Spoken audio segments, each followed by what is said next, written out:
Anna.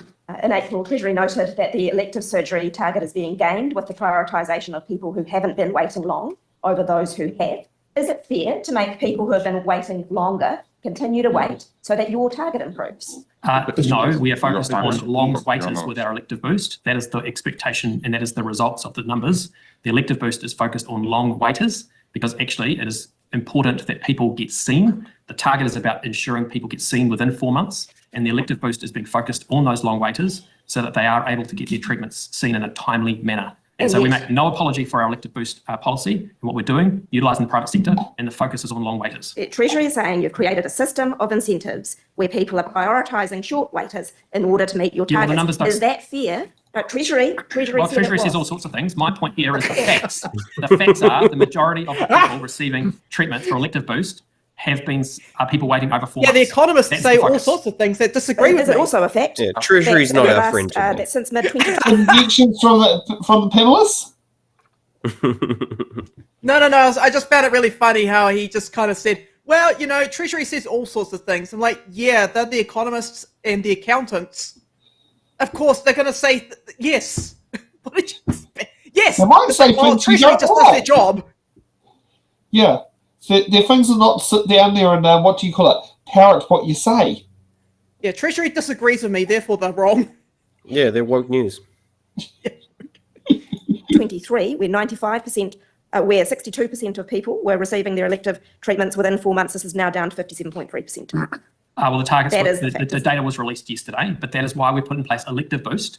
That data point was to the end of March. Elective boost started in the middle of, around that period of time. I think it was late February. It is really the majority of the elective boost treatments have been in April and May, so following that data point, and the focus has been on long waiters. I'm happy for Dale to speak to that. So to the question about long waiters, that has absolutely been the focus in the request to all the regions to focus on long waiters. Dr. Bramley, has the proportion of short waiters who are getting treatment increased over the proportion of relative to the proportion of long waiters? That's what Treasury has described.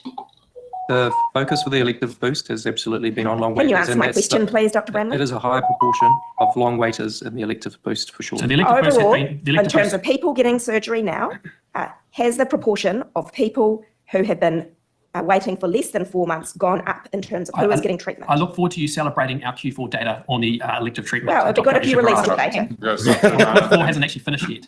Yeah, I wanted to unpack the cost effectiveness of engaging private providers in this space, knowing that, we've got private providers with a built-in benefit back to their shareholders, and yet the public system doesn't. Now, we're now locking in 10-year contracts with these providers to deliver these surgeries. Isn't that going to cost more in the long run? Well, I've asked Health New Zealand to work with our private hospitals to engage around longer-term contracts. Yeah, that's going to hurt my bank cost efficiency. The approach in the past has been more on an ad hoc basis, which has driven up higher cost for elective surgeries, which are outsourced. But as I said earlier, outsourcing elective treatments is not a new thing. In fact, the Right Honourable Chris Hipkins, when he was the Minister of Health back in 2020, took a paper to Cabinet at the time saying we need to make greater use of the private sector. And we need to work with the New Zealand Private Surgical Hospitals Association to deliver longer-term contracts. Labour good. This is not something which is new.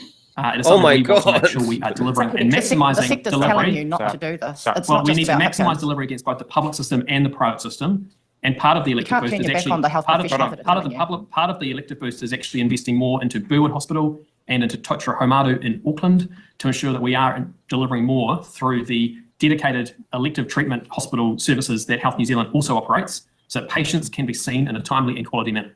Okay, we've got a sup from Hamish. Thank you, Minister. What effect, by taking some of the pressure off, by using some of our facilities around the country that may be private, what effect does that have on our public system when they need to do some other stuff? Well, the issue here is it maximises what can be delivered against the public and private system. There are some parts of the country where actually we're really challenged around delivery of those elective treatments in the public system. I'll give you the example of Nelson, which does have a bed shortage. That's why we're actually investing in the upgrade of the hospital in Nelson. And when the hospital's full, the elective wait lists and the elective lists get cancelled. And so by outsourcing those lists to private hospitals, we're able to get those patients seen and get those treatments delivered. Another example is when we do hit the winter months and the hospitals get busy with winter illnesses, elective wait lists and elective lists often get cancelled to prioritise acute care. And so by focusing on outsourcing and utilising the public and private systems, we can ensure that we continue to deliver for patience. And I make no apology, as I've said multiple times, make no apology about putting patience at the centre of what we're trying to achieve. Carlos, you got a SAP. Yes. I've got you on the list. Yeah. So since we're talking about cost and benefit, as Ministry or Minister, do you guys have any data on the overall economic benefit? Will people recover faster and back to the workforce faster? Well, ultimately, when we know that if people are waiting on a wait list, if they're in pain or they're unable to work, that naturally means they're not necessarily, contributing as much in their employment or in their employment. And so ultimately, by getting people seen sooner, they're able to contribute more, whether that's to the economy through employment or socially through whatever else they may wish to do. So reducing wait lists has multiple benefits. And I just say it again, my focus is on patients, putting patients first and delivery for them in a timely, quality manner. Okay, That's nice, Simeon. But how the fuck are we going to achieve that for all the backroom cuts that you just made to ACC? rubber stamping approvals. And somehow we got like the opposite of what we expected. We got Treasury bad, and Labor got a good opinion on economy for once. Labor had a good idea. Use the private sector. They said so, but I thought they were incompetent and didn't know how to run the economy. But apparently now I doubt Simeon Brown would know how to file a GST return. He would have to ask in his EA to file it on zero. I would be disturbed if he didn't know how to do that, considering his history in the banking sector. He probably would sit down there and tell Joe Blog Public and to business owners that pay wave surcharges are GST exempt when they're actually not. Because something that is interesting, as you mentioned, banking sector, credit card merchant fees from the merchant to the bank are GST exempt. But if you pay a surcharge, you have to pay GST on that surcharge. I'm trying to find that data, that fantastic spreadsheet. Remember that time where Simeon Brown made a claim about vaccination rates, and then I brought it up, and it showed that they actually achieved lower targets than what they were going on about. I don't know where I put that sheet, but I've been digging for it. That'd be a great sheet to bring up just about now. You'll find it. I'm sure I will. It's just going to You take haven't me a found the while. sheet detective road code?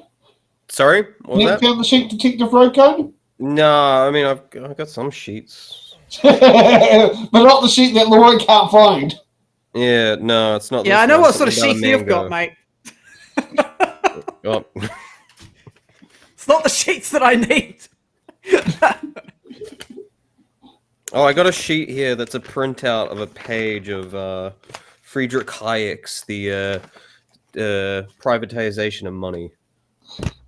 Ah, yes. Oh, well, we used to have that until the 1930s. It was the banks that used to make the notes, not the Reserve Bank, because we didn't have a Reserve Bank until 1930. Yeah, but his I don't wanna go proposition back to is that, that man. everyone should make their own currency. That's what he proposes in the book. It's hilarious. Don't do that. Don't do that, by the way. That's how you end up with mafia. Yeah. Okay, so we'll hear more questions from